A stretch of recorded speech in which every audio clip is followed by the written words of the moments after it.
Everyone, আসসালামু আলাইকুম। আশা করি তোমরা সবাই খুব ভালো আছো। আমিও আলহামদুলিল্লাহ ভালো আছি। আজকের ব্লগটা আরও অনেক দিন আগের। তোমাদের সাথে ভাবছি শেয়ার করব করে আর করাই হচ্ছে না। শেষমেশ আজকের ব্লগটা এডিট করতে বসছি। ইনশাল্লাহ আজকেই এটা তোমাদের সাথে শেয়ার করব। আজকের দিনের সকালটা শুরুই হয় আমার জোহরের নামাজ পড়ার মাধ্যমে। আসলে সকালে ঘুম থেকে উঠতে একটু লেট হয়ে যায়।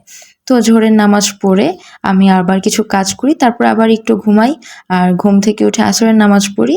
আর এই তো তারপর বিকাল হয়ে গেছে, আর বিকালবেলা আমি আম্মুর সাথে এখানে ইফতার বানাচ্ছিলাম।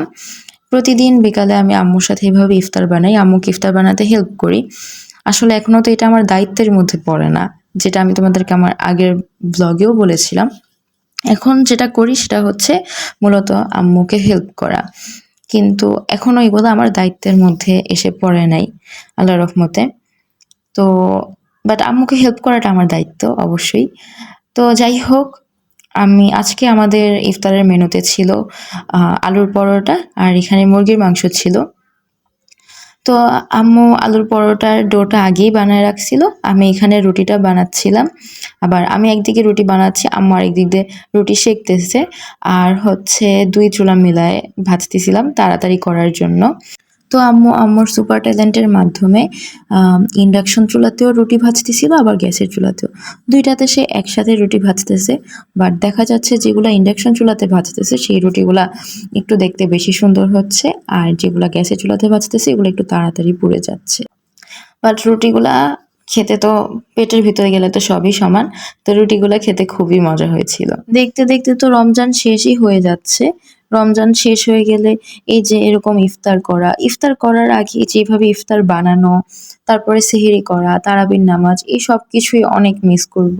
আর তার চেয়ে বড় কথা কি, একটা এই যে ঈদ আসার আগ পর্যন্ত যে মজাটা, যে ঈদের জন্য আমরা এরকম জামা কিনবো, বা ঈদের দিন আমি এইভাবে ঘুরবো, অমুক ফ্রেন্ডদের সাথে যাব, এইসব যে প্ল্যান করা, এই প্ল্যান করাটাই আমার কাছে অনেক বেশি আনন্দের মনে হয়।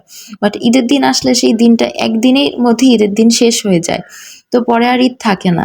তো ঈদ হয়ে গেলে তো ঈদ শেষই, বাট ঈদ আসার আগে যে আনন্দটা, এটাই অনেক বেশি, মানে এটাই ইনফিনিটি। এই আনন্দটার জন্যই ঈদটা বেশি ইম্পর্ট্যান্ট মনে হয়।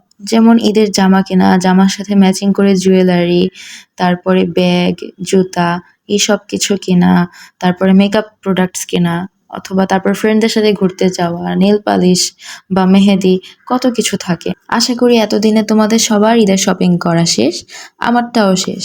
তোমরা দেখি একটু গেস করো তো যে আমার ঈদের ড্রেসের কালার কি। যে গেস করতে পারবে তাকে আমি 10 টাকা ঈদের সালামি দিব।